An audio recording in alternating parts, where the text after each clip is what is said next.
Seigneur, nous voulons te dire merci pour ce moment.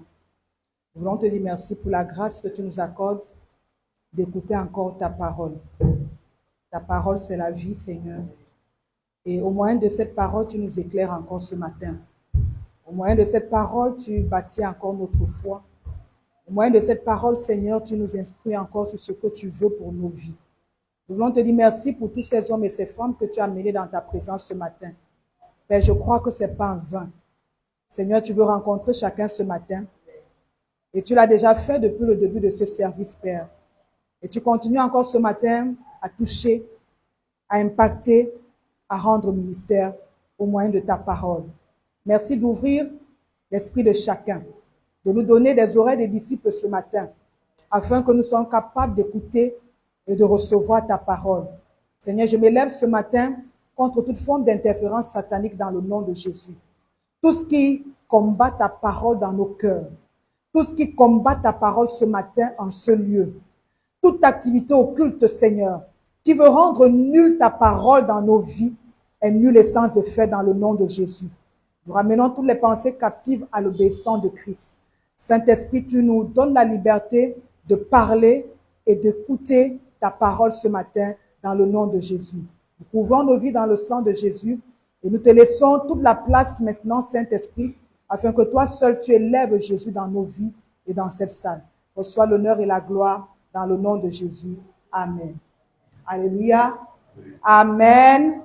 Amen. Nous sommes encore dans la joie de nous retrouver ce matin, dans la présence de notre Dieu et autour de sa parole. Alléluia. Alléluia. Vous savez, depuis le début de l'année, le Seigneur est en train de nous donner des instructions par rapport à notre mot d'ordre. Alléluia. Le Seigneur ne peut pas nous demander d'expérimenter, de vivre quelque chose s'il ne nous a pas préparés, s'il ne nous a pas équipés à vivre la chose. Donc, depuis le début de l'année, il nous donne des pensées, il nous montre le chemin, il nous donne les voies pour que nous arrivions à vivre l'élargissement. Nous avions commencé avec l'évêque à parler d'être violent. Alléluia. Est-ce que quelqu'un peut dire ce matin être violent? Être violent. Nous avons commencé à voir cela avec l'évêque. Il faut que cette année, tu sois violent pour que ton élargissement devienne possible. La deuxième chose que le Seigneur a mis sous nos yeux, veut que nous fassions, il veut que cette année, non seulement que nous soyons violents, mais que nous soyons des hommes et des femmes engagés. Disons engagés. Disons engagés. Que nous soyons engagés dans des choses qui vont amener l'élargissement dans nos vies. Nous avons vu différentes affaires dans lesquelles nous devons nous engager pour vivre l'élargissement. Notre vie spirituelle, notre appel, nos relations de valeur, notre Église est engagée pour notre liberté financière, est engagée cette année à bâtir notre foi. Alléluia. À vivre des miracles, à vivre des choses extraordinaires au moyen de notre foi. Le Seigneur veut que cette année, que tu bâtisses, que tu travailles par rapport à ta foi. Parce que c'est ta foi qui te permettra d'écrire une autre histoire, d'écrire ton histoire avec le Seigneur. Et le Seigneur veut que tu saches aussi que tu dois réussir cette année. Il veut que tu réussisses cette année. Alléluia. Disons ensemble, il veut que je réussisse.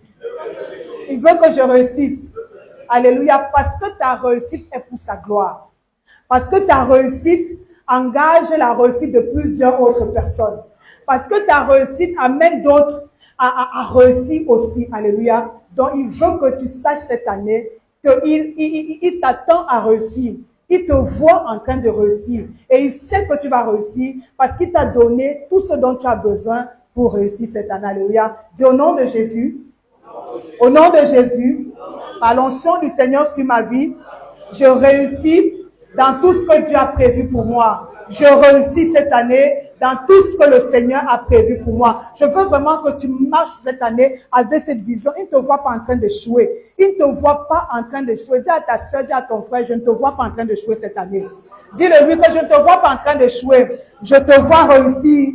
Je te vois t'élargir. Je te vois te répandre. Je te vois t'agrandir dans le nom de Jésus. Alléluia. Non, il n'y a pas les hommes de foi. Je veux que tu le souhaites à quelqu'un. Dis, je te vois t'élargir cette année. Dis, je te vois t'agrandir cette année. Je te vois réussir cette année. Je déclare dans le nom de Jésus que l'année prochaine, à la même période, tu ne seras plus à la même place. Parce que ta vie aura avancé. Parce que ta vie aura fait des progrès. Parce que tu te seras élargi dans le nom de Jésus. Disons ensemble au nom de Jésus. L'année prochaine, à la même période, nous ne serons plus en ce lieu. Nous ne serons plus en ce lieu. Nous ne serons plus en ce lieu.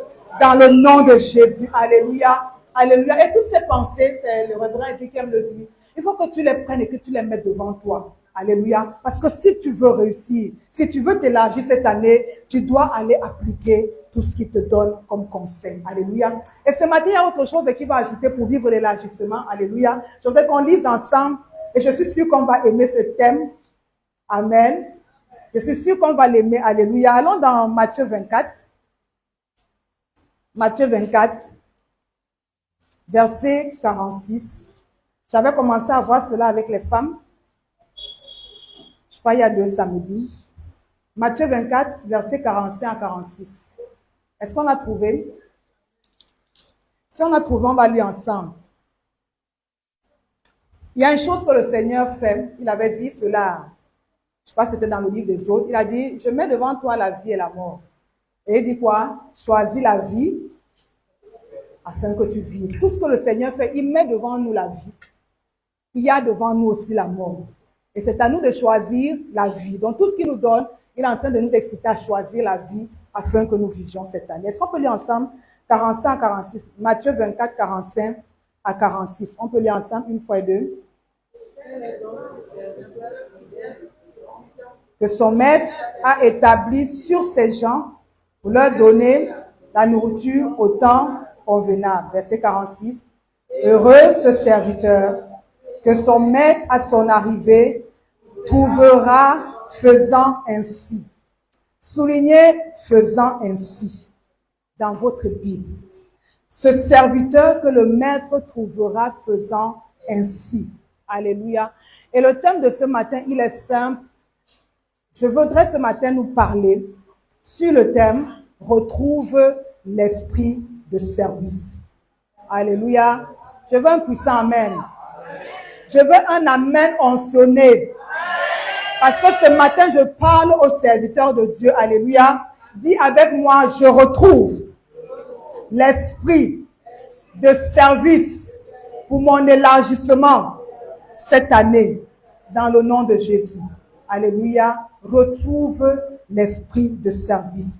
Pour parler du contexte de ce texte que nous venons de lire, Jésus est en train de s'entretenir avec ses disciples. Il est à quelques heures de son sacrifice à la croix. Et les disciples lui ont posé des questions relatives à son retour, relatives à son avènement. Comment est-ce qu'on va reconnaître que bientôt tu vas revenir, que tu seras là avant que nous nous préparions? Et Jésus essaie de répondre à ces questions. En gros, il est en train de leur dire que soyez prêts à tout moment parce que nul ne connaît ni l'heure ni le jour, mais soyez prêts pour m'attendre. Je reviendrai, Matthieu 24, 45 à 46. Soyez prêts. Et c'est là où il aborde ce sujet. Il est en train de leur parler. Il leur dit ceci. C'est juste une parabole qu'il a pris. Quel est donc le serviteur fidèle et prudent que son maître a établi sur ces gens pour leur donner à manger, pour leur donner la nourriture. Le maître a établi un serviteur sur ces gens et il s'en est allé. Et le verset continue en disant, heureux ce serviteur que son maître trouvera en train de faire comme il a dit. Il y a une version qui dit ceci, heureux ce maître, heureux ce serviteur qui à son retour, le maître trouvera en train d'agir comme il le lui a demandé. Ça, c'est semeur. Il y a une autre version qui dit, heureux ce serviteur que son maître trouvera occupé à son travail. Occupé à son travail. Qu'il trouvera en train d'agir comme il le lui a demandé. Alléluia. Alléluia. Je vais faire quelques rappels ce matin par rapport à cette notion de service. Je vais faire un rappel ce matin. Le premier rappel est que dans l'Ancien Testament, il y avait des catégories. Dans l'Ancien Testament, on avait la classe des serviteurs. On avait la classe des sacrificateurs. On avait la classe des gens qui étaient appelés à servir Dieu. Et il y avait la classe de tout le reste du peuple. Mais dans le Nouveau Testament, il n'y a plus cette classe. dans le Nouveau Testament, Jésus nous a introduits dans une alliance où nous sommes tous des serviteurs. Alléluia. Dans une alliance où nous sommes tous. Le jour où je donne ma vie au Seigneur Jésus, j'entre dans cette alliance-là où je deviens non pas seulement fils, non pas seulement fille, non pas seulement roi, mais je deviens aussi serviteur. Alléluia. Dans l'ancienne alliance, il y avait cette catégorie-là. Il y avait cette distinction. Ceux qui étaient appelés à servir et le reste du peuple qui était appelé à suivre. Mais dans la nouvelle alliance, dans laquelle nous sommes présentement, tous autant que nous sommes ce matin, nous sommes appelés serviteurs. Alléluia. Dis, je suis le serviteur de l'Éternel. Je suis le serviteur de l'Éternel. Je suis la servante de l'Éternel. Nous sommes appelés tous serviteurs. Il a fait de nous un royaume et des sacrificateurs, et des serviteurs. Nous sommes tous des serviteurs de l'Éternel. Même si j'ai 12 ans et que j'ai donné ma vie au Seigneur, le Seigneur me voit comme un serviteur. Même si j'ai 70 ans et que j'ai donné ma vie au Seigneur, je suis devant le Seigneur comme un serviteur. La nouvelle alliance m'introduit dans l'entreprise céleste de mon Père. Alléluia. La nouvelle alliance m'introduit dans l'entreprise. Tous autant que nous sommes, si nous avons reçu le Seigneur Jésus, nous sommes engagés, nous sommes embauchés dans l'entreprise céleste de notre Père. Tous ici ce matin, nous sommes des employés du royaume céleste. Alléluia. Alléluia. Je crois que vous aimez cette parole ce matin. Amen. Nous sommes tous. On va commencer par l'ancien dauphin jusqu'à moi qui suis sur la chair. Nous sommes tous les employés du royaume céleste. Nous sommes tous embauchés. Nous sommes tous engagés. Notre nouvelle alliance a été notre passeport, a été notre OK pour être embauchés dans le royaume céleste. Donc ce matin, il n'y a pas de chômeur. Alléluia. Alléluia. Est-ce qu'il y a un chômeur dans la salle ce matin? Il n'y a pas de chômeur ce matin. Si dans la société des hommes tu es chômeur, dans le royaume des cieux auquel tu appartiens, il n'y a pas de chômeur. Alléluia. Nous sommes tous des employés. Nous sommes tous engagés. Alléluia. Dis, je ne suis pas un chômeur. Dis, même si tu me vois là comme ça, je ne fais rien ici là, mais je ne suis pas chômeur. Alléluia. J'ai le statut d'employé. Et dès que tu as reçu le Seigneur, tu es engagé. Nous connaissons l'exemple de la belle-mère de Pierre. La belle-mère de Pierre, le jour où le Seigneur est entré dans sa vie, la Bible déclare qu'aussitôt, elle se mit à servir. Elle n'est pas passée par l'école biblique. Elle n'est pas passée par une théologie. Elle n'est pas passée par dans un grand centre. La Bible déclare qu'à l'immédiat, elle est rentrée dans le service de Dieu. Donc, sache ce matin, c'est juste un rappel parce que nous connaissons toutes ces choses-là. Le jour où tu as rencontré le Seigneur, le jour où tu t'es engagé à suivre le Seigneur, tu es devenu son employé. Tu es devenu l'employé du royaume céleste. Embauché 24 heures sur 24. Ça, c'est la différence. Alléluia. C'est que 7 jours sur 7, 24 heures sur 24, nous sommes des employés dans le royaume céleste. Alléluia. Alléluia. Deuxième rappel. Est-ce qu'on peut lire ensemble 1 Thessaloniciens 1:9? 1 Thessaloniciens 1:9.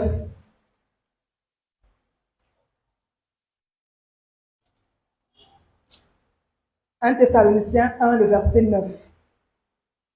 Qu'est-ce que la Bible dit? C'est l'apôtre Paul qui est en train de parler. Il rend témoignage aux chrétiens de l'Église. Il dit ceci, car on raconte, est-ce qu'on a trouvé? Car on raconte à notre sujet quel accès nous avons eu auprès de vous et comment vous vous êtes convertis à Dieu en abandonnant les idoles pour servir le Dieu vivant et vrai. On raconte comment nous avons eu un accès facile auprès de vous et comment est-ce que vous êtes convertis à Dieu en abandonnant les idoles pour servir le Dieu vivant. Le deuxième rappel est le suivant.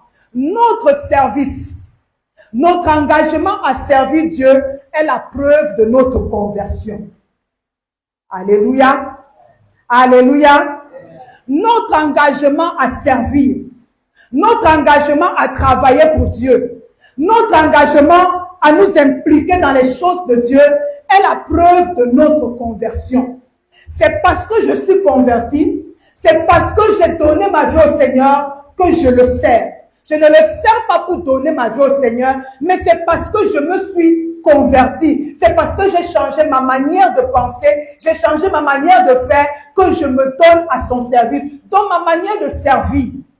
Mon service est la preuve que je suis converti. Mon service est la preuve que j'appartiens à Jésus. Mon service est la preuve que j'ai rencontré le Seigneur Jésus. Alléluia. Alléluia. Ça veut dire quoi? Ça veut dire que même si je dis que je suis enfant de Dieu et que je ne suis pas engagé dans le service, cela est nul.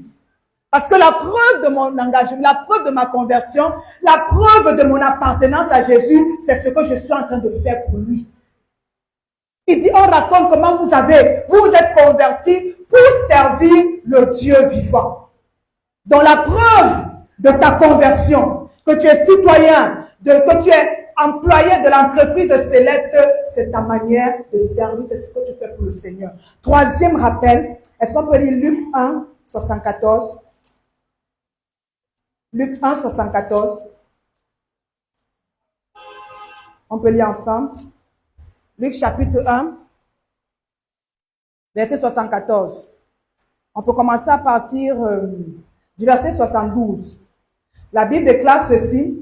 C'est ainsi qu'il a manifesté sa miséricorde envers nos pères et se souvient de sa sainte alliance selon le serment par lequel il avait juré à Abraham, notre père, de nous permettre, après que nous serions délivrés de la main de nos ennemis, de le servir sans crainte. Après que nous soyons délivrés, ça il parlait d'Abraham, mais Jésus était venu, il est mort à la croix pour nous délivrer. Et il dit afin de nous délivrer, pour nous délivrer, afin que nous puissions le servir sans crainte. Troisième rappel, Christ est mort, Christ nous a délivrés, Christ nous a libérés à la croix pour que nous le servions.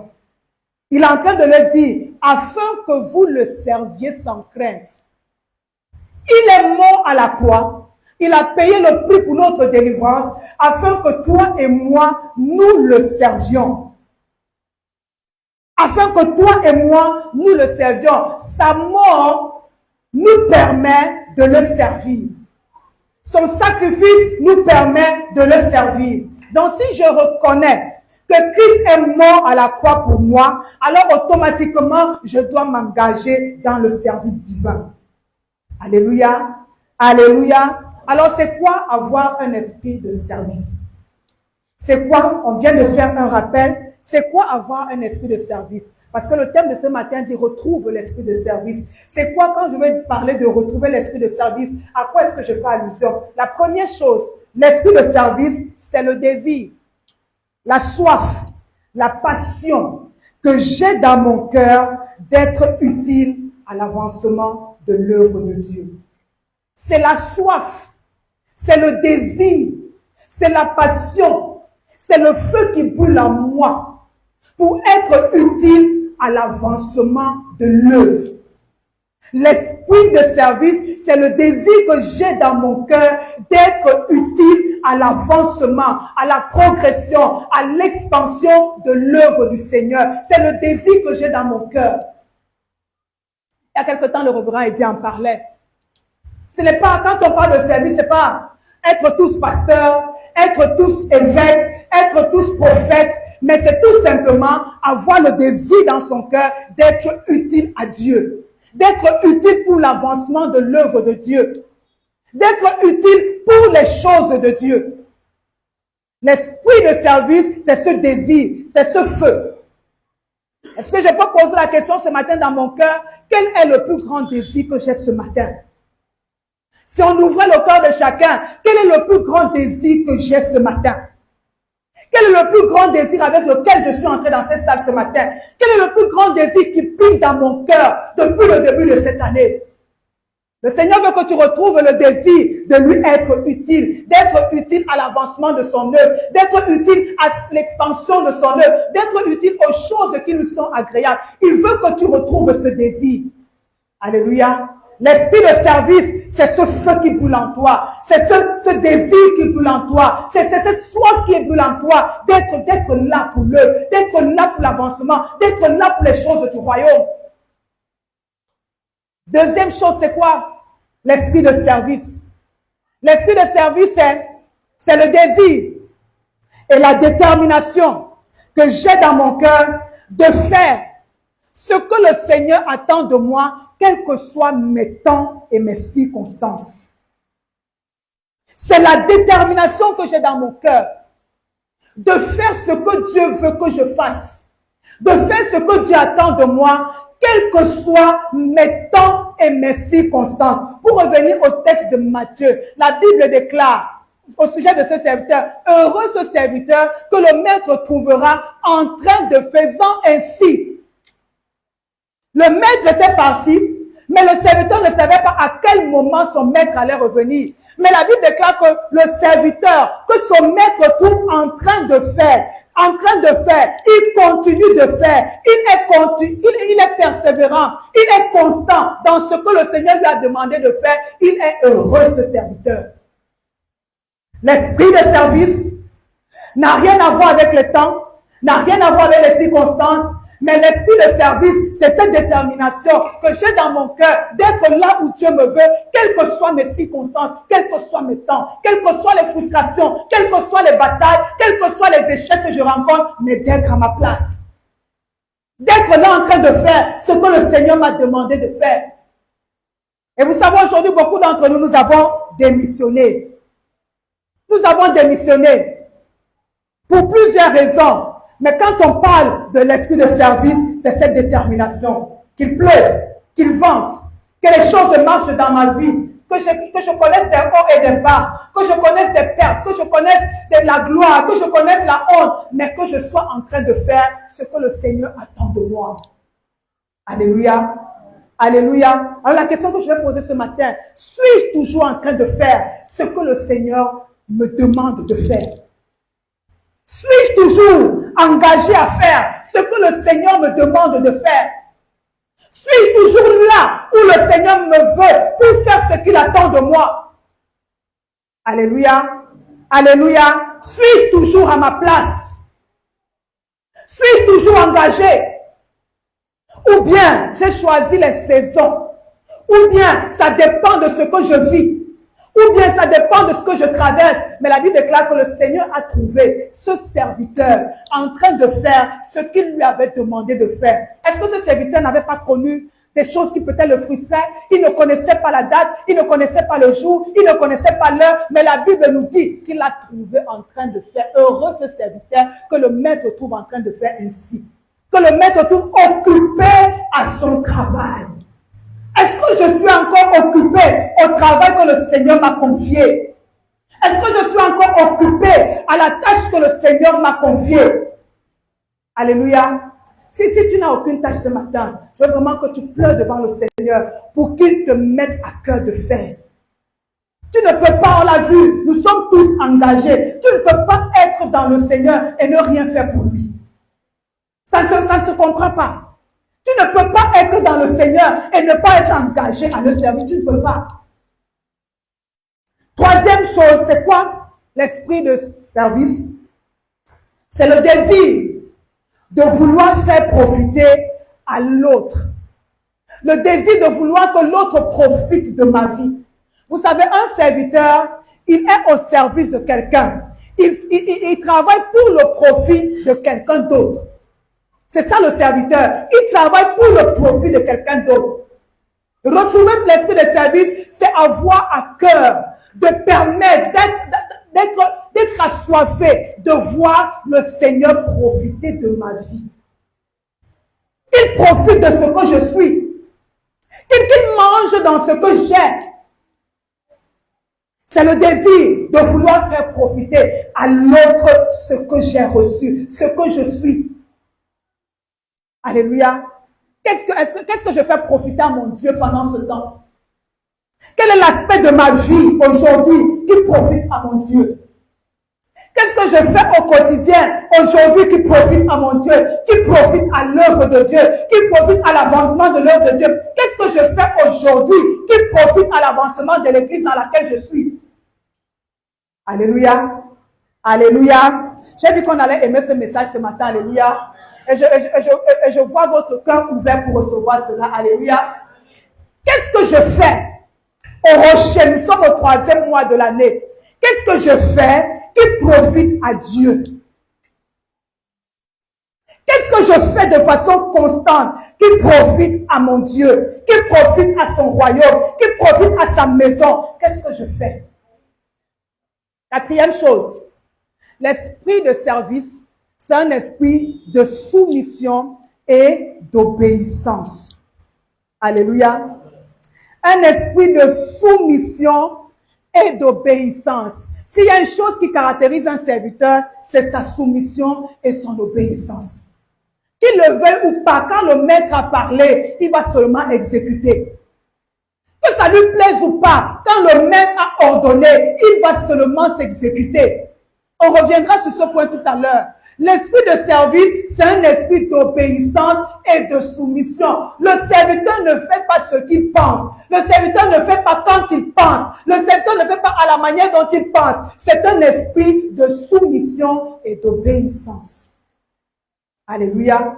On reconnaît quelqu'un qui a l'esprit de service par sa capacité à se soumettre, par sa capacité à obéir.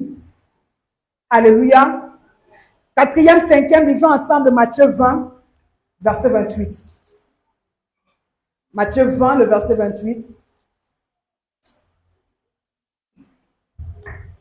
C'est quoi l'esprit de service? On va voir notre modèle par excellence de serviteur. Matthieu 20, verset 28.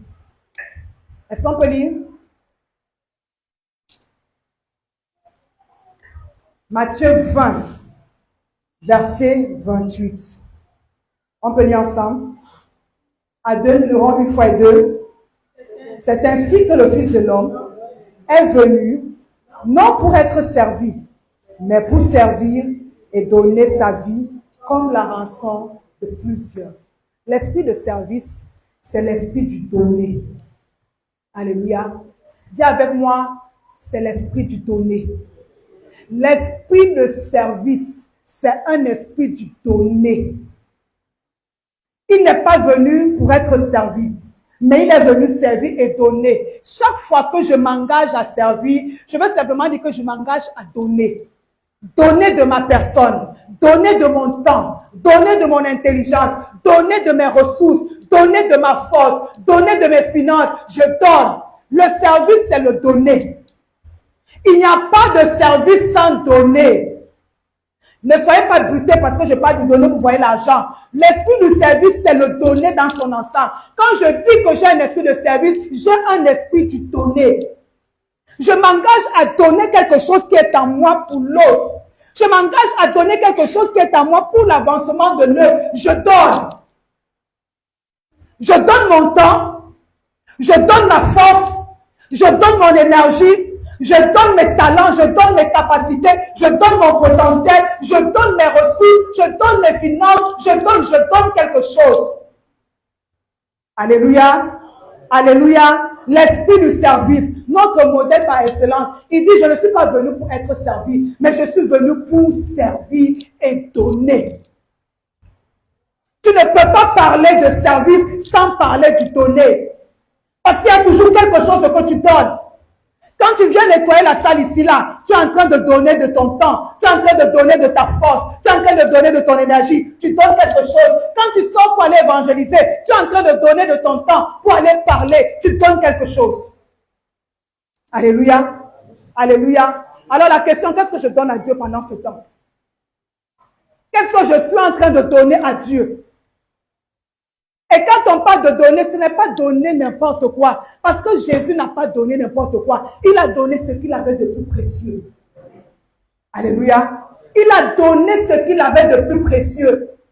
Parce que je suis serviteur de Dieu. Parce que je suis servante de Dieu. Je suis amenée à donner. Donner de mon temps. Donner ce qui me coûte. Alléluia. Alléluia. Alléluia. Donner. Nous pouvons écrire ce verset avec notre intelligence, car le pasteur Clarisse a été établi pasteur, non pour servir, mais pour être servi par l'église Le Rocher. La ministre Marie a été établie ministre, non pas pour servir, mais pour être servi. Nous avons renversé par notre façon de faire. C'est comme ça que nous avons écrit ce verset dans la Bible.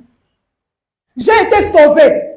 J'ai rencontré le Seigneur. Je connais le Seigneur. Je chante les louanges du Seigneur. Je connais la parole du Seigneur. Non pas pour le servir, mais pour que lui, il me serve. Alléluia. Mais pour que lui, il me serve.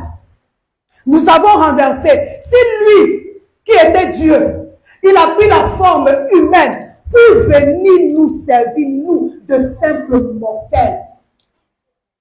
Lui qui était Dieu, il a pris la forme humaine, il s'est abaissé jusqu'à notre niveau pour nous servir, nous, des hommes pécheurs qui ne le cherchaient même pas, qui n'avaient aucune considération pour lui, qui l'ont rejeté. Lui, il a pris la forme pour venir nous servir, nous. Comment est-ce que nous, aujourd'hui, nous allons lui refuser de lui donner? Nous allons refuser de le servir. Comment? Vous expliquez ça comment? Vous expliquez ça comment? Que lui qui a donné tout ce qu'il avait pour nous servir, nous. Est-ce que Jésus avait besoin de nous? Est-ce que le Père avait vraiment besoin de nous?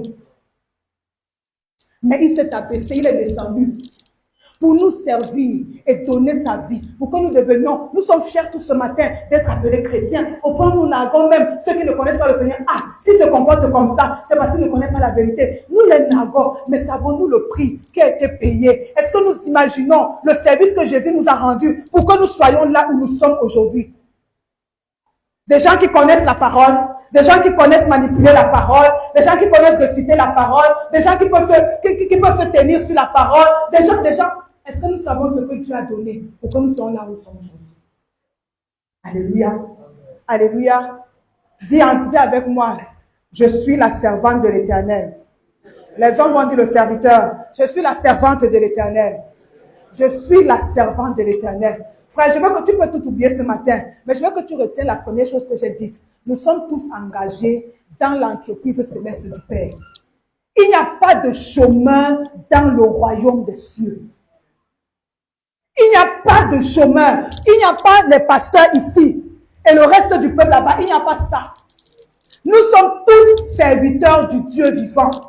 À moins que tu n'aies pas encore rencontré le Seigneur. Mais si tu as rencontré le Seigneur, tu es devenu serviteur du Dieu vivant. Alléluia. Et quand nous lisons le verset qui suit, toujours dans Matthieu 24, il y a un autre type de serviteur. Et je prie ce matin afin que nous ne ressemblons pas à ce type de serviteur. Il dit au verset 48, mais si c'est un méchant serviteur, il faut souligner méchant et serviteur parce qu'il est d'abord serviteur. Mais on a ajouté un adjectif, il est méchant. L'autre, c'était serviteur fidèle. Mais si c'est un méchant serviteur qui dit en lui-même, mon maître tarde à venir, s'il se met à battre ses compagnons, s'il mange et boit avec les ivrognes, le maître de ce serviteur viendra le jour où il ne s'y attend pas et à l'heure qu'il ne connaît pas, il le mettra en pièces et lui donnera sa part avec les hypocrites. Vous allez souligner hypocrite. C'est là qu'il y aura des pleurs et des grincements de dents. Deux types de serviteurs. Le premier qui est fidèle, que son maître trouve en train de faire, que son maître trouve occupé à son travail. Et un deuxième qui est en train de dire, oh, il est en train de tarder, vraiment les choses ne marchent pas comme je veux, je ne vois même pas, je ne vois rien. Et il commence à faire ce qu'il veut. Et la Bible déclare que malheur à lui, parce que son maître va le trouver en train de faire ainsi. Ce serviteur, je pense qu'il n'a pas été, la Bible ne nous dit pas, mais moi je le pense. Si la Bible dit méchant serviteur, ça veut dire qu'il était d'abord serviteur et qu'il a laissé le germe de la méchanceté prendre le dessus sur lui. Parce qu'il était d'abord serviteur. Ça veut dire qu'il avait le statut de serviteur dans la maison de son maître. Mais il a laissé quelque chose détruire l'esprit de service dans sa vie. Et je vais nous parler en quelques minutes des destructeurs de l'esprit de service. Les choses qui détruisent l'esprit de service dans nos vies. Les choses qui nous empêchent de servir le Seigneur. Il était serviteur, mais méchant. Il était engagé dans l'œuvre, il était employé dans la maison, mais il était méchant. Il avait laissé quelque chose détruire son service. Il avait laissé quelque chose falsifier, déformer son service. Et je vais nous parler des destructeurs que nous vivons, que nous rencontrons tous les jours dans nos vies et qui nous empêchent de servir. Le premier destructeur. Est-ce qu'on peut lire Jean 4, verset 10? On va lire Jean 4, le verset 10. On peut lire Jean 4, verset 10. C'est l'histoire de la femme samaritaine. Jean 4, verset 10. On peut lire Jean 4, le verset 10. Jean 4, le verset 10. À deux, nous lirons une fois et deux. Jésus lui répondit, si tu connaissais le don de Dieu, et qui est celui qui te dit, donne-moi à boire, tu lui aurais toi-même demandé à boire et il t'aurait donné de l'eau vive. Le premier tueur de l'esprit de service, c'est la mauvaise image que nous avons de celui qui nous demande de le servir. La mauvaise image que nous avons de celui qui nous appelle à le servir. La mauvaise image que nous avons de celui qui nous demande de lui donner. C'est le premier tueur de l'esprit de service dans nos vies. La mauvaise image de cette personne qui nous demande de le servir, de cette personne qui nous demande de lui donner. Nous connaissons l'histoire de ce Samaritain qui arrive au puits et elle trouve Jésus. Comme il y avait conflit entre les Samaritains et les Juifs, Jésus lui demande de l'eau. Elle dit, elle ne peut pas donner de l'eau. Il n'y a aucun rapport entre les Samaritains et les Juifs. Et Jésus de lui dire, si tu connaissais le don de Dieu et celui qui te demande à boire, si tu connaissais le don de Dieu et celui qui te demande de le servir, si tu connaissais le don de Dieu et celui qui te demande de t'engager pour lui, si tu connaissais le don de Dieu et celui qui te demande de lui donner ta vie, si tu connaissais le don de Dieu et celui qui te demande de lui donner tout ce que tu es, c'est toi qui serais la première personne à lui dire donne-moi.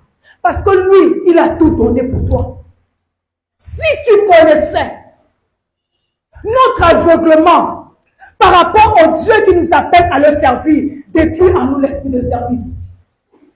Si tu connaissais que c'est lui qui est l'auteur de la vie, si tu connaissais que c'est lui qui est ta victoire, si tu connaissais que c'est lui qui t'a tout donné, si tu connaissais que ta vie est entre ses mains, si tu connaissais qui est ce Dieu, tu n'allais pas faire l'économie de ta personne. Tu n'allais pas discuter avec lui. Tu n'allais pas venir devant lui et dire oh, je ne peux pas parce que je n'ai pas assez de temps. Si tu connaissais celui qui tient tes jours entre ses mains, si tu connaissais celui qui détient ta destinée entre ses mains, tu ne serais pas en train de jouer avec ça. Tu ne serais pas en train de jouer avec ça. Si tu connaissais celui qui a la possibilité de dire un seul mot et toute ta vie change, tu ne serais pas en train de blaguer avec le service. Si tu connaissais. Elle avait vu Jésus comme un simple homme qui certainement avait l'habitude de la draguer et il vient lui demander de l'eau. Elle dit, je ne peux pas te donner. Déjà même tu n'as pas de seau. Et puis toi et moi là, nous sommes des peuples ennemis. Mais Jésus lui a dit, si tu connaissais. Frère, le plus souvent les gens ne s'engagent pas dans le service parce qu'ils n'ont aucune révélation de Dieu qui les appelle à les servir. Du Dieu qui t'appelle à dire, viens me donner ta vie, je vais l'utiliser pour l'avancement de mon œuvre. Si tu connaissais, si chacun de nous connaissait le don de Dieu, nous sommes ce que nous sommes aujourd'hui par lui. Nous sommes tout ce que nous sommes aujourd'hui. Il y a des mamans, il y a des papas, il y a des mariés, il y a des employés, il y a des gens qui sont en santé. Tout ce que nous sommes, c'est par lui. Elle dit, mais si tu connaissais ce don, Et la personne qui est en train de te demander ce service, la personne qui est en train de te demander, viens au protocole. La personne qui a te demandé, viens nettoyer la salle. La personne qui a te demandé, va évangéliser, va parler de ma part. La personne qui a te demandé, donne-moi tes 10 000. La personne qui a te demandé, viens prier pour mon église, viens prier pour ceux qui se perdent. Tu ne serais pas en train de faire les chichis avec lui. De faire les chichis avec lui. Si seulement tu connaissais, tout ne va pas avec ton frère, dis si tu connaissais. Dis à quelqu'un, si tu connaissais le don de Dieu, et la personne qui t'appelle à le servir, tu ne ferais pas ce que tu fais aujourd'hui. Alléluia. Je vais parler vraiment à l'église de ce matin. Nous ne sommes pas venus vers un Dieu qui mendie l'amour. Notre Dieu n'est pas un mendiant. Notre Dieu, je veux que tu retiennes ça, c'est pas un mendiant. C'est lui, c'est nous qui avons besoin de ce Dieu. C'est nous qui avons besoin de ce Dieu. Et tout ce qu'il te demande, c'est que tu lui donnes. Il ne te demande pas ce que lui n'a pas fait. Pour te demander de lui donner, c'est parce que lui-même, il a d'abord donné. Il a d'abord lui-même donné. Il a donné ce qu'il avait de plus précieux, ce qu'il avait de plus glorieux, ce qu'il avait de plus cher, il a donné. Si seulement tu connaissais ce Dieu qui te dit, donne-moi 100 000. Quand la Bible dit que l'or et l'argent lui appartiennent, la force que tu as pas allé tous les matins chercher l'argent là, c'est lui qui te l'a donné. Si tu connaissais ce Dieu, tu ne serais pas en train de cultiver le frein en main dans ta vie. Si tu connaissais. Si tu connaissais. Tu ne serais pas en train de dire, oh, moi, je ne peux pas venir. Moi, je ne peux pas faire. Moi, je n'ai pas le temps. Moi, je suis juste venu là pour adorer mon Dieu. Je ne m'engagerai jamais. Je ne ferai jamais. Frère, si tu connaissais. Si tu connaissais. On t'appelle, viens servir. Frère, tu ne rends service à personne, tu te rends service à toi-même. Tu ne rends service à personne, c'est à toi-même. Parce que c'est ça ta nature. Servir, c'est ta nature parce que tu es devenu citoyen du royaume céleste. Servir doit être ta nature.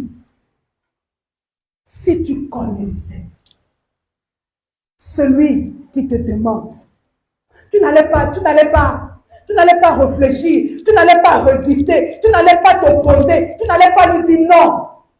Vous pensez que c'est toute fois qu'on dit non à Dieu? Notre attitude dit non à Dieu. Notre façon de faire dit non à Dieu. Nous sommes en train de nous préparer pour une nouvelle salle. Frère, si nous cultivons les mêmes choses que nous avons eues ici, là-bas, nous aurons le même résultat, même si nous avons changé de lieu. Nous devons retrouver l'esprit de service. Nous devons retrouver l'esprit de service. Si nous voulons vivre l'élargissement, il y a des choses qui doivent mourir en nous. Dis à ton frère, connais ton Dieu. Dis-lui, connais ton Dieu. Dis, connais-le. Connais ce Dieu qui s'est donné pour nous. Connais ce Dieu qui tient ta vie comme ça, frère. Il te lâche, tu es zéro. Il me lâche, je suis zéro. Il nous lâche, nous ne sommes rien. Mais c'est lui qui dit, donne-moi un peu de ta personne. Donne-moi un peu. Donne-moi un peu de ton temps. Donne-moi juste un peu. Alléluia. Deuxième tueur, deuxième destructeur de l'esprit de service, je l'ai appelé les conflits d'intérêts dans le cœur de l'homme. Le conflit d'intérêts.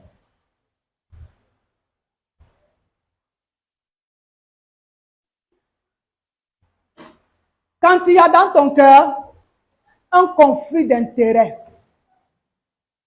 quand tes intérêts à toi commencent à s'opposer, commencent à faire concurrence aux intérêts de Dieu, tu vas détruire en toi l'esprit de service. Quand tes intérêts à toi, alors que tu es appelé à servir Dieu, commencent à s'opposer, commencent à faire concurrence aux intérêts du roi des rois, tu détruis l'esprit de service en toi. Quand il y a un conflit, je suis servant de l'Éternel. Mais qu'est-ce qui doit primer dans ma vie? Est-ce d'abord mes intérêts ou les intérêts de Dieu? Je suis servant de l'Éternel. Qu'est-ce qui doit d'abord primer dans ma vie? Est-ce mon confort ou le service que je veux rendre à Dieu? Je suis servante de Dieu. Qu'est-ce qui doit primer dans ma vie? Est-ce mon bien-être ou d'abord le bien-être de Dieu? Le méchant, il a choisi quoi? Il a choisi son bien-être. La Bible déclare qu'il a commencé à boire, à manger avec les ivrognes au lieu de s'occuper du travail qui lui avait été confié. Qu'est-ce qui prime dans ma vie? C'est d'abord ma volonté ou la volonté de celui qui m'a engagé à son service. Frère, quand tu commences à avoir conflit entre tes intérêts, les choses que tu veux pour ta vie, les choses pour lesquelles tu te bats pour ta vie et les choses du Seigneur, tu détruis en toi l'esprit de service. Et tous, nous sommes victimes de ça. À un moment donné dans notre vie, nous faisons prévaloir nos intérêts au détriment des intérêts de Dieu. Il n'y a aucun serviteur dans la maison de son maître qui va dire « je veux faire ce que je veux ». Il n'y a aucun serviteur dans la maison de son maître qui va dire « je fais à l'heure où je veux, je fais quand je veux, je fais comme… » Il n'y a aucun serviteur. Mais nous sommes ce type de serviteurs aujourd'hui. Nous faisons quand nous voulons, nous faisons comme nous voulons, nous faisons la manière nous voulons, parce que nous laissons nos intérêts prendre le dessus. Alléluia. Alléluia. J'ose croire que je ne choque personne ce matin. Alléluia. Alléluia. Mais je vais juste bousculer quelque chose à nous. Réveillons en nous l'esprit de service.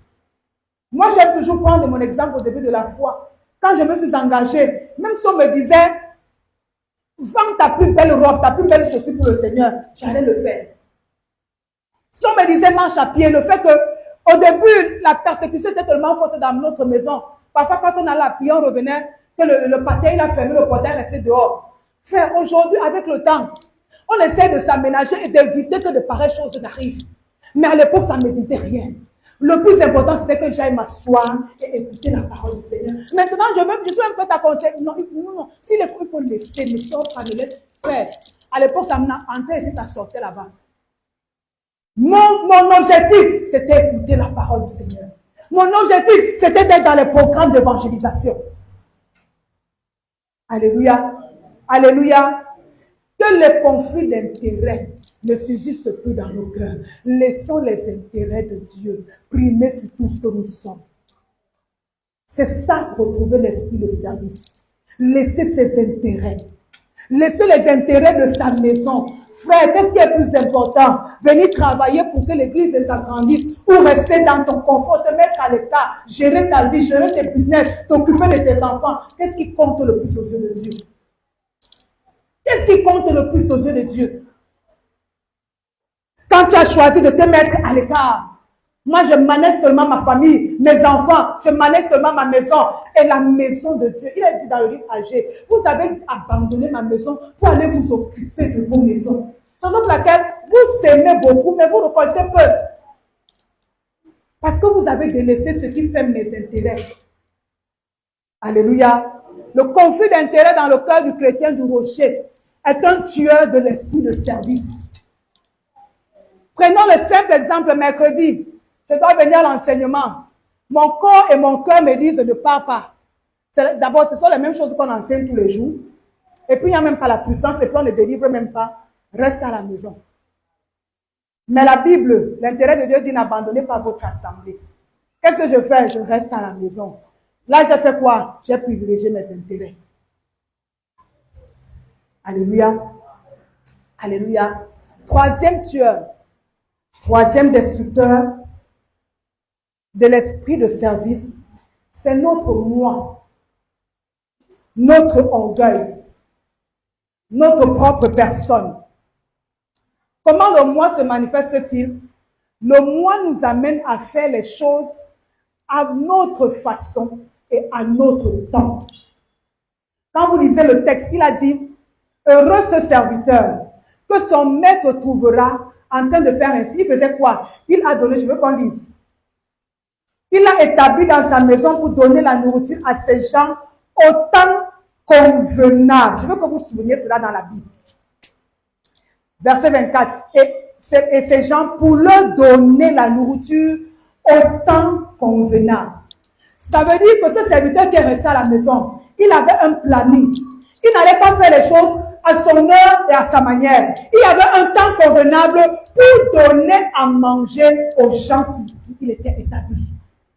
Est-ce que vous pouvez vous réveiller ceux qui dorment? Vous pouvez réveiller ceux qui dorment?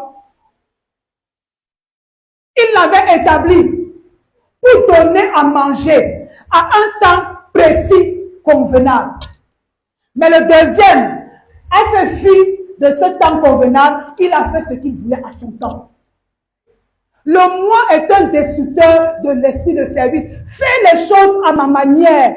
Fais les choses à ma façon. Fais les choses selon ma pensée et selon mon temps. Et selon mon temps. C'est quand je pense que je peux faire que je vais le faire. C'est quand je sens que je peux faire que je vais le faire. Mais la Bible déclare qu'il y avait un temps convenable pour faire ce que le Seigneur lui avait demandé de faire. Un temps convenable, soulignez ça dans votre Bible. Un temps convenable. Le moi nous empêche de faire les choses au temps de Dieu, à la manière de Dieu et à la façon de Dieu. Tous nous avons le Saint-Esprit, tous nous avons des révélations, tous nous avons la pensée du Seigneur. Mais il y a une chose, l'esprit de soumission. L'esprit de soumission et l'esprit d'obéissance font la différence entre le serviteur méchant et le serviteur fidèle. Alléluia. Alléluia. Oh, vous ne me motivez pas par vos amens. C'est un message qui s'adresse à nous tous. Parce que c'est d'abord ma méditation personnelle que je vous partage. C'est les choses sur lesquelles le Seigneur m'a interpellé personnellement. Alléluia. Le moi. Est-ce que tu peux venir? On peut se retrouver à 15 heures pour nettoyer la salle. Je n'ai pas le temps. Je ne peux pas venir. Je dois aller à gauche. Je dois faire ceci. Je dois faire cela. Le temps convenable pour nettoyer, c'est 15 heures. Est-ce qu'on peut se retrouver à 9 heures pour aller évangéliser, gagner les âmes pour le Seigneur? Non, je n'ai pas le temps. Je vais à gauche, je vais à droite. C'était le temps convenable. Toujours opposer son programme à celui de Dieu. Le moi. Toujours opposer son programme à celui de Dieu. Le Seigneur veut cette année, en ce troisième mois de l'année 2024, que dans nos cœurs soit détruit le moi. Fais les choses à ma manière. Moi, j'ai choisi mon couloir. Peu importe ce qu'on peut faire autour de moi. Ça fait, quand vous êtes dans l'église, ça c'est une parenthèse que je vais ouvrir. Quand vous êtes à l'église, il faut être soumis à l'esprit de l'église. Alléluia. Alléluia. Alléluia. C'est aussi une éducation. Quand vous êtes dans l'église, parce que vous êtes soumis à un corps, l'église c'est un corps, vous devez être soumis à l'esprit de l'église. Tu ne vas pas faire à l'église ce que tu veux, comme tu le veux, quand tu le veux. Vous imaginez notre corps-ci. Le bras dit que je veux être comme ça. Le pied dit que je vais être comme ça. Le ventre dit que je... Non. Tout le corps obéit ici. Tout le corps obéit à ça. Chacun ne vient pas dire là que le pied veut que j'aille à Bonabéry, le pied droit veut que j'aille à Bonabéry, le pied gauche veut que j'aille à Bonanjo. La main droite veut manger, veut aller prendre l'argent à Deido. La main gauche va aller acheter les habits au marché central. Frère, tu vas vivre comment? Tu vas vivre comment? Mais c'est ce que nous faisons en tant qu'église. Et nous sommes étonnés de voir que l'église ne marche pas. Parce que chacun est en train d'aller dans sa direction. Nous sommes étonnés de voir qu'on n'avance pas. Parce que chaque membre est en train de prendre sa direction. Vous ne pouvez pas être serviteur dans l'église du Seigneur et décider de faire les choses à votre façon, à votre manière, à votre temps. Non, vous détruisez l'esprit de service. Alléluia. Je crois que nous sommes tous d'accord que l'église du Seigneur forme un corps, n'est-ce pas? Nous formons tous un corps, n'est-ce pas? Le corps obéit à une seule direction. À moins que nous soyons fous et que nous voyons notre corps se débattre, il se bat contre lui-même. Alléluia. Dis avec moi, je détruis le moi cette année dans ma vie au nom de Jésus. La soumission. Frère, la soumission, pendant que je vous le dis, je le dis à moi-même. Je n'aime pas quand on m'impose des choses qui n'ont rien à voir avec mon programme. Je n'aime pas. Je n'aime pas qu'on me demande de faire des choses qui n'ont rien à voir avec mon planning. La première réaction, c'est non. Ma première réaction, c'est non. Mais ce n'est pas ça que le Seigneur veut. Est-ce que c'est ça que le Seigneur veut pour moi? Il veut que je sois là à cette heure. Il veut que je fasse ceci. Si je dis que je suis servante, je me suis même mariée avec quoi? Je suis la servante de l'Éternel. Qu'il me soit fait selon sa volonté. Selon sa volonté. Selon sa volonté. Alléluia. On va aller rapidement. Le quatrième, c'est le quatrième, je crois. Le quatrième, ce sont les préoccupations, les soucis de la vie qui détruisent en nous l'esprit de service. Je ne vais pas commenter parce que je crois que nous savons tout ce que c'est. Les préoccupations, les soucis, les besoins. Nous connaissons l'histoire des Lévites qui, à un moment, ils ont abandonné le champ, ils ont abandonné pour aller chercher à manger parce que c'était dur pour eux. C'était dur. Ils ont délaissé le champ, ils ont délaissé la maison pour aller chercher à manger, faire les préoccupations et les soucis de la vie. Je pense même qu'à 90%, notre problème au Rocher, c'est les préoccupations et les soucis de la vie. On doit se battre pour le pain quotidien. On doit se battre, et on commence à délaisser le service pour lequel le Seigneur nous a appelés. On commence à négliger le service pour lequel le Seigneur nous a appelés. On commence notre zèle, notre enthousiasme, notre élan pour le service commence à diminuer. Alléluia. Imaginez quelqu'un, tu commences la semaine, tu as un problème de loyer, le bailleur est devant toi. Deuxième jour, c'est l'enfant qu'on a chassé de l'école. Troisième jour, on t'appelle que ta maman est malade. Quatrième jour, frère, toi-même tu seras comment? Et puis on te dit que viens à l'intercession prier pour les besoins des autres. Quand toi-même tu n'as pas de propres besoins, tu n'arrives pas. Alléluia. Alléluia. Mais il faut être capable de surmonter. C'est pour ça que je disais, je sais pas, il y a 2 dimanches, tout ce que le Seigneur nous demande de faire, il est lui-même engagé dans ça. C'est lui qui donne la force. J'ai fait une expérience le lundi, on avait un programme de prière. J'étais fatiguée. Le pasteur dit à Ramis de moi, j'étais fatiguée, j'avais même aucune motivation. Mais la seule chose que j'ai dit à notre Dieu, Seigneur, c'est toi qui dis que tu es notre capacité. Rends-moi capable de prier. Et il m'a rendu capable de prier. C'est-à-dire que peu importe ce qui arrive dans nos vies, Dieu nous donne la force de surmonter cela. Peu importe. Les circonstances de notre vie ne doivent pas être un prétexte pour ne pas servir Dieu. Ce que tu traverses ne doit pas être un prétexte pour démissionner. Ce que tu vis, les pertes, les échecs, les frustrations, la honte, tout ce que tu subis ne doit pas être un prétexte pour ne pas servir Dieu. Ça doit pas être un prétexte. Mais nous le prenons souvent comme prétexte pour ne pas servir. Et la cinquième, ce sont justement les frustrations et les échecs par lesquels nous passons. J'ai essayé, j'ai servi, je me suis engagé, il n'y a pas eu de résultat, il n'y a pas eu d'avancée, il n'y a rien eu. À quoi bon? J'ai chanté dans le groupe de louange pendant des années, il n'y a pas de percée. On a déjà essayé d'évangéliser plusieurs fois, il n'y a pas d'âmes qui viennent au Seigneur, on n'arrive pas à gagner les âmes. À quoi bon? On a fait plein d'activités pour que le Seigneur sauve les âmes. Il n'y a pas eu d'âmes sauvées. À quoi bon? Les frustrations et les échecs détruisent en nous l'esprit de service. Mais qu'il n'en soit pas ainsi dans le nom de Jésus. Alléluia. Parce que, après tout, celui qui fait croître et qui fait prospérer, c'est qui? C'est le Seigneur. Alléluia. Et le 6e destructeur, c'est l'esprit de négligence. L'esprit de négligence. La négligence, c'est quoi? C'est ne pas donner les soins appropriés à ce que nous sommes en train de faire. C'est de ne pas mettre tout son cœur dans ce que nous faisons. L'esprit de négligence. Il a dit, mes fils, cessez d'être négligents, car le Seigneur vous a choisi. Cessez de faire avec légèreté. Cessez de faire sans y mettre tout votre cœur. Cessez de faire sans être entier. Cessez de faire sans vous appliquer. Cessez de le faire. Quand vous faites, soyez appliqués. Soyez appliqués dans ce que vous faites. Ne faites pas juste, oh, faisons aussi pour faire. Soyons aussi là pour être. Accompagnons aussi les autres. Je viens nettoyer pour nettoyer ce protocole pour être. Non, faisons-le de tout notre cœur. Alléluia. Alléluia. Alléluia. En disant ensemble les destructeurs du service. sont détruits au nom de Jésus. Sont détruits au nom de Jésus. Alléluia. Alors, on va terminer par ce point.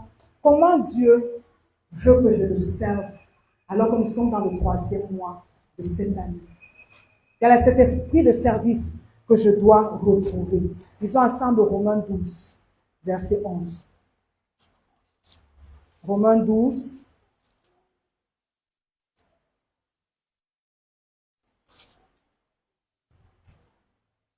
Verset 11. Si on la trouve, on peut lire. On va voir 3 points, puis on va s'arrêter. Romains 12, verset 11. On peut lire ensemble. Comment est-ce que Dieu veut que je le serve? Quel est cet esprit de service que le Seigneur veut que je retrouve? On peut lire ensemble une fois deux.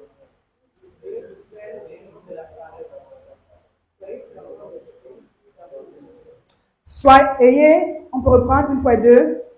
Ayez du zèle et non de la paresse. Soyez fervents d'esprit, servez le Seigneur. Première chose que le Seigneur veut dans notre façon de le servir, il faut que nous le servions avec zèle. Dis avec moi avec zèle. Dis avec moi avec zèle. Dis avec moi avec enthousiasme. Dis avec moi avec passion. Avec zèle. Pas avec nonchalance.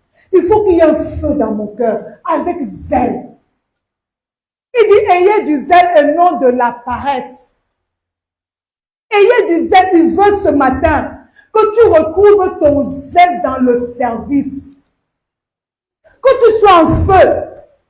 Que tu sois enthousiaste pour le servir. Combien d'entre nous nous traînons les pas?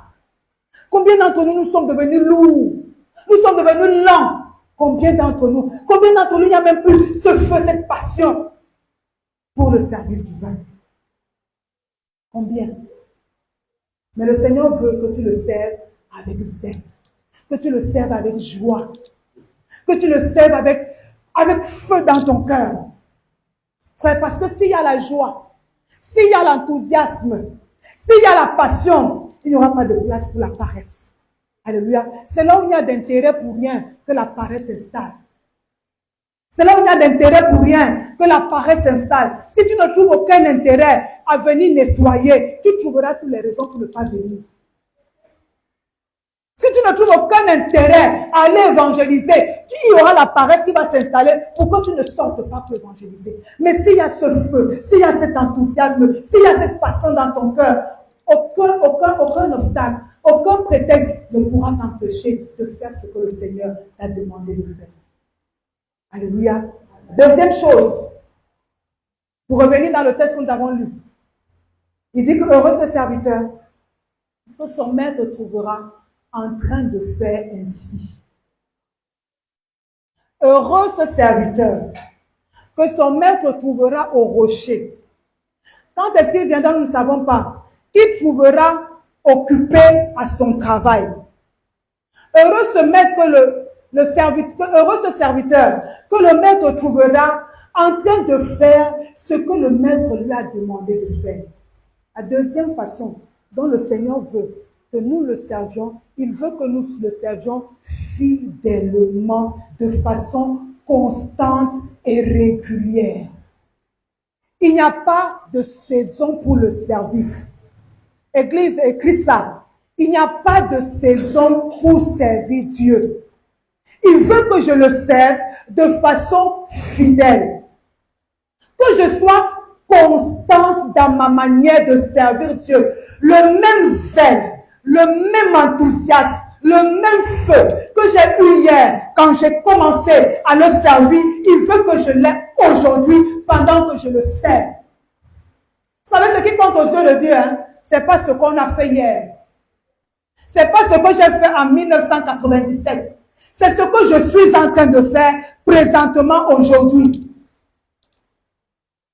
Ce n'est pas le nombre de fois où je me suis mouillé, où j'ai transpiré, où j'ai dormi à 2 heures du matin, où je suis resté enfermé dans les jours de prière. Ce qui compte, c'est ce que je suis en train de faire présentement. Et la question que je veux nous poser, qu'est-ce que je suis en train de faire présentement qui compte aux yeux de Dieu? On peut dire ici là que ne soyons pas une église historique. On a fait quand on était à Bali, on a fait. On a fait les cafés chrétiens. On a fait frère. Ça là, ça fait partie du passé. Aujourd'hui, il y a une autre histoire écrite. Avec des gens qui sont prêts à servir. Qu'est-ce que je fais présentement? Oh, j'étais un ancien zélé. Je modérais il y a quelques temps. Je prêchais, je vais, frère, tu fais quoi aujourd'hui? Aujourd'hui, tu fais quoi? Nous sortions souvent tous les lundis pour aller évangéliser. Nous sortions souvent tous les jeudis pour aller évangéliser. Maman, aujourd'hui, là, tu fais quoi? La Bible dit, heureux ce serviteur qui trouvera en train de faire ainsi. Il a trouvé, il était à sa place, il continuait de faire. Il y a une continuité dans le service. Il n'y a pas d'arrêt. Il y a une continuité. Et le Seigneur veut qu'on retrouve cet esprit. Je continue de faire. Je continue de faire. Même s'il y a les frustrations, même s'il y a les échecs, même si je ne vois pas, même si les hommes ne reconnaissent pas, je continue de faire. Je continue de faire. Beaucoup, nous avons laissé les frustrations, nous avons laissé les échecs, nous avons laissé les blessures, prendre les dessus sur nos vies. Nous avons dit, je ne fais plus faire. Quand tu dis, je ne fais plus, tu es en train de donner raison à quelqu'un qui avait juré que tu n'iras pas loin dans ta foi. Tu es en train de donner raison à quelqu'un qui a dit comme Pharaon, allez, servez-le, mais n'allez pas loin. Il t'a laissé un temps, mais il a dit, celle-là, il ne faut pas trop compter sur elle. Il suffit que je souffle un peu sur sa vie, elle va s'asseoir. Il suffit juste que je le gifle un peu, il va s'asseoir. Tu as donné raison à quelqu'un qui a parié sur ta vie. Alléluia. Alléluia. Être constant. Hier, j'ai servi. Hier, j'ai donné à beau serviteur de Dieu. Aujourd'hui encore, je vais donner à beau serviteur de Dieu. Hier, j'étais dans l'évangélisation. Aujourd'hui, je suis encore dans l'évangélisation. Hier, je t'ai engagé dans l'intercession. Aujourd'hui, je suis toujours dans l'intercession. Hier, je partais visiter les malades. Aujourd'hui, je le fais encore, frère. Qu'est-ce que tu continues de faire aujourd'hui qui profite au Seigneur? Je disais au début du message, si tu ne fais rien, c'est le moment de prier devant le Seigneur pour que tu fasses quelque chose. Parce qu'il n'y a pas de chômeur. Il n'y a pas de chômeur. Qu'est-ce que je suis en train de faire aujourd'hui? Est-ce qu'il y a toujours ce même zèle? Est-ce qu'il y a toujours cette même passion? Est-ce qu'il y a toujours cette même détermination à vouloir que le Seigneur profite de ma vie? Alléluia. Jeunes gens, est-ce que l'engagement que j'ai pris de venir nettoyer, je l'aurai encore demain, je serai encore engagé demain? Alléluia. Vous savez, ce n'est pas seulement le début qui compte. C'est parce que la Bible déclare, vaut mieux la fin d'une chose que son commencement. Mais entre le début et la fin, il y a la constance. Restez à la même place. Même si je suis seule, nous avions commencé, nous étions 10. Même si je suis seule, je ferai la chose pour laquelle le Seigneur m'a appelé. Alléluia. C'est ces serviteurs, ce type de serviteurs que le Seigneur veut cette année pour expérimenter un élargissement. Le Seigneur ne veut pas les contremaîtres. Le Seigneur ne veut pas les contremaîtres. Vous savez qui sont les contremaîtres? Vous savez qui sont les contremaîtres, n'est-ce pas? Ceux qui viennent, ça n'a pas été bien fait. Si on avait fait comme ça. Mais je pense que si le programme, si on avait commencé à 18, on aurait eu plus de succès. Je pense que ce n'est pas ça qu'on devait demander aux gens de faire. Il ne veut pas les contremaîtres. Il veut les serviteurs. On a plus de contremaîtres que de serviteurs dans la maison de Dieu.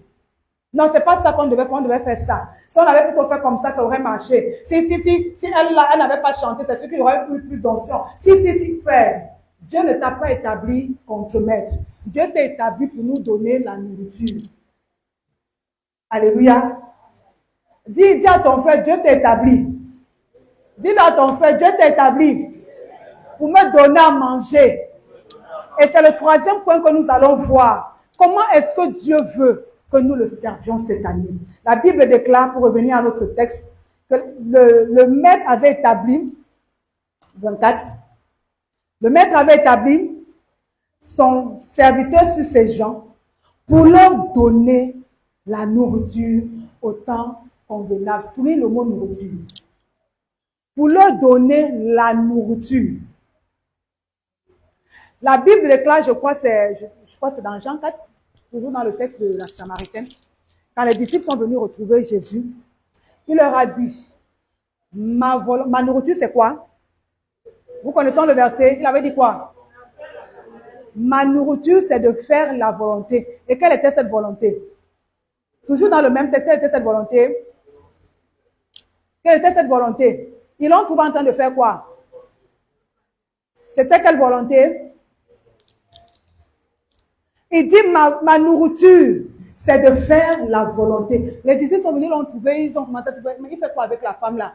Et il leur dit, ma nourriture, ce qui me rassasie, c'est de faire la volonté de celui qui m'a envoyé. Et sa volonté qu'il était en train de faire, c'était quoi? Il donnait la nourriture qui est la parole de Dieu aux hommes. Nous sommes tous établis pour donner la nourriture aux hommes. La nourriture représente la parole de Dieu. La nourriture représente l'évangile de Jésus. Donc, si tu es en train de chercher ce que tu vas faire, le premier service dans lequel nous sommes tous engagés, c'est de donner la nourriture aux hommes. Il dit que l'homme ne vivra pas de pain seulement, mais de toute parole qui sort de la bouche du Dieu vivant. Nous sommes établis pour apporter la parole aux hommes. Chacun d'entre nous, nous sommes appelés tous les jours à donner la nourriture à quelqu'un. Et la nourriture, c'est quoi? C'est l'évangile. Et cette année, nous voulons un élargissement. Nous devons être des chrétiens qui se fixent des objectifs chaque semaine. Il faut que je donne à manger à une personne. Physiquement, tu n'as peut-être pas l'argent pour acheter un régime de plantain. Tu n'as peut-être pas l'argent pour acheter le maquereau, le poisson. Mais tu as la parole et tu as ta bouche pour donner la nourriture à une âme.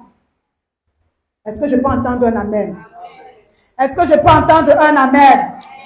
Je veux qu'on retrouve ce matin la vision de la nourriture céleste, la vision de l'évangélisation. Il l'a établi pour donner à manger au temps convenable. Je veux encore nous rappeler une chose. Il y a un temps convenable pour chaque homme sur la terre pour recevoir la nourriture. Il y a des hommes que nous rencontrons tous les jours. Peut-être c'était leur temps convenable pour recevoir la nourriture. Il y a des gens avec qui nous marchons tous les jours. Peut-être ce jour-là, c'était son jour convenable pour recevoir à manger. Le Seigneur nous a établis pour apporter à manger aux hommes. Alléluia. Alléluia. Est-ce qu'il y a quelqu'un qui a une nourriture à donner ce matin? Est-ce qu'il y a quelqu'un qui a une nourriture à donner à quelqu'un ce matin? Est-ce qu'il y a quelqu'un qui pense qu'il n'a rien à donner comme nourriture à quelqu'un? Si tu es dans la salle, on va te donner la nourriture là. Est-ce qu'il y a quelqu'un qui pense qu'il n'a rien à donner? La Bible dit que ce que vous avez reçu, faites quoi? Tu as reçu ici tous les jours. Il y a une parole que tu dois donner à quelqu'un. Il y a une parole que tu dois donner à ta collègue au travail. Il y a une parole que tu dois donner à celle avec qui tu vas au marché. Il y a une parole que tu dois donner à ta camarade. Il y a une parole. Je veux qu'on retrouve vraiment cette vision. Rentrons à la maison et révisons bien ce texte. Le maître l'a établi. A établi Christine, a établi Maman José. A établi Maman Victorine, a établi Polo. Pour donner la nourriture aux gens au temps convenable. Chaque homme a un temps convenable d'église. Chaque homme a un temps convenable. Et nous avons la responsabilité de leur apporter à manger. Comment est-ce qu'ils vont digérer cette parole? Ce n'est pas notre problème. Notre problème, c'est de leur donner à manger. Comment est-ce qu'ils vont recevoir cette parole? Ce n'est pas notre problème. Notre problème, c'est d'être en train de faire quoi? De leur donner à manger. J'ai aimé le programme des jeunes. Ils ont 3 actions cette année à court terme, parmi lesquelles il y a l'évangélisation. Apporter à manger. Et nous devons retrouver cela. Pas juste quand il y a des activités que l'Église organise, mais chacun d'entre nous doit se fixer des objectifs. Seigneur, cette semaine, Je ne te dis pas de gagner, d'amener quelqu'un à se convertir. Non, donne-lui seulement la parole. De même que tu te fixes pour objectif, je vais prier 1 heure de temps. Je vais jeûner 1 fois par semaine. Fixe-toi aussi pour objectif cette année. Je vais donner à manger de la nourriture spirituelle à une personne chaque semaine. Ne serait-ce qu'à une seule personne chaque semaine. Est-ce que vous savez que c'est la seule mission qu'il a confiée quand il partait? Il a dit, allez, annoncez la bonne nouvelle. Allez partager ma nourriture. Vous avez reçu gratuitement, donnez aussi gratuitement. C'est la seule chose gratuite que tu peux donner à quelqu'un. Ici, là, on ne te demande pas l'argent. On ne te demande pas d'aller acheter pour donner. C'est seulement ta bouche, le souffle que Dieu nous a donné, qu'on utilise avec nos bouches pour annoncer. Alléluia. Alléluia. Disons ensemble, donnons la nourriture. Dis, donnons la nourriture. Quel que soit le temps et quelles que soient les saisons. Alléluia. Alléluia. Nous sommes arrivés à la fin de notre message. Juste nous rappeler ce matin que nous devons retrouver l'esprit de service. Alléluia. La Bible déclare que faites tout chose comme pour le Seigneur. Ça veut dire quoi? Que même si je sers un homme et qu'il ne me récompense pas, si je sais celui qui m'a demandé de le faire, si je connais celui qui m'a demandé de le faire, je ne vais pas m'arrêter aux grimaces des hommes. Je ne vais pas m'arrêter aux attitudes des hommes. Parce que celui qui m'a demandé de le faire, je le connais. Alléluia. Alléluia. Retrouve l'esprit de service. Ne laisse pas les destructeurs de service t'empêcher. Nous savons, on a commencé l'année, on ne va pas toujours dire que cette année, nous sommes déjà dans l'année. Ne laisse pas l'esprit, les destructeurs de service t'empêcher de servir ton Dieu cette année. Parce que le premier gagnant dans cette affaire, c'est toi. Alléluia. Je n'ai pas voulu vous parler des bénéfices qui sont liés au service, frère. Je n'ai pas envie de vous manipuler. Non. Je vous dis ce que le Seigneur attend de chacun d'entre nous. Retrouvons l'esprit de service. Si vous avez besoin des bénédictions qui sont liées au service, allez dans la parole, vous allez les trouver. Mais le simple fait de servir, d'être engagé. Je prends un exemple. Si on dit aujourd'hui qu'on est engagé, quelles sont nos grandes sociétés dans la nation? Quelles sont nos grandes sociétés où quand on t'engage, quand tu sens que ta vie a changé? Hein? Quelles sont nos grandes sociétés? Peremco. Hein? Total. Hein? Hein? Rometal. Rometal. Soumblège. N'est-ce pas si on t'engage là-bas? Est-ce que tu as même besoin de savoir tout ce qu'on va te donner? Le simple fait que tu sois déjà employé. Toi-même, tu sens qu'à la fin du mois, ton sourire, tu vas sourire, tu es calme. C'est la même chose. Le simple fait que tu saches que tu es employé du royaume céleste devait te mettre de la joie au cœur. Parce que les privilèges et les avantages dépassent de loin un employé de Peremco ou de Schumberger ou de je ne sais quelle entreprise. Ça dépasse de loin. Alléluia. Alléluia. Alléluia. Et ce qui est bien, c'est qu'avec notre Dieu, on n'a pas un contrat à durée déterminée. On a un contrat à durée indéterminée. Ça, c'est l'avantage qu'on a avec notre boss. Et quand il te prend là, sa vie, et il te dit encore que, comme tu viens là, même tes enfants, je peux les prendre. Comme tu viens là, même ton mari, parce qu'il a dit quoi, quand Seigneur Jésus sera sauvé, toi et ta famille, même ton mari, je peux l'embaucher. Alléluia, seulement par toi. Alléluia. Donc, il n'y a pas meilleur endroit que d'être dans le service de Dieu. Alléluia, il n'y a pas meilleur endroit. Si tu cherchais encore, si tu hésitais encore, je te dis ce matin, lance-toi, engage-toi, implique-toi, cherche ce que tu peux faire qui va profiter à Dieu. Cherche comment tu vas être, comment ta vie va être utile. Cherche comment ta présence dans l'église va aider l'église à avancer. Cherche un domaine où tu vas t'impliquer pour que l'église avance, pour que l'église accomplisse ses objectifs. Alléluia. Alléluia. Est-ce qu'on peut se mettre debout? Première chose, on va bénir notre Dieu pour cette parole. On va bénir notre Dieu. Est-ce que tu peux lui dire merci pour cette parole?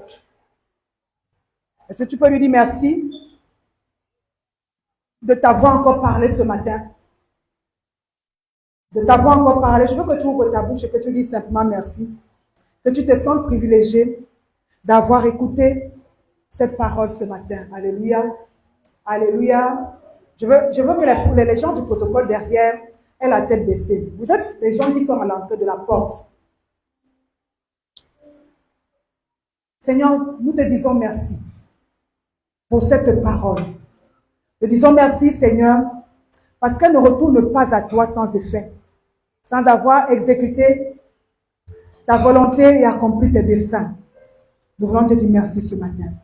Deuxième chose que tu vas dire à ton Dieu, Seigneur, réveille en moi l'esprit de service. Seigneur, réveille en moi la soif de te servir. Commence déjà par dire, Seigneur, réveille-moi pour que je te serve. Parce qu'un mort ne peut pas être en activité. Dis, Seigneur, réveille-moi pour que je te serve. Réveille mon esprit pour que je te serve. Réveille mon esprit pour que je m'engage à te servir. Seigneur, réveille-moi. Seigneur, réveille-moi. Il y a peut-être des choses qui ont amené la mort dans ma vie. Peut-être des choses qui ont amené le relâchement dans ma vie. Mais tu vas simplement dire à ton Dieu ce matin, Seigneur, réveille-moi pour que je te serve. Est-ce qu'on peut prier ensemble? Prier ensemble au nom de Jésus. Prions ensemble ce matin. Seigneur, nous continuons.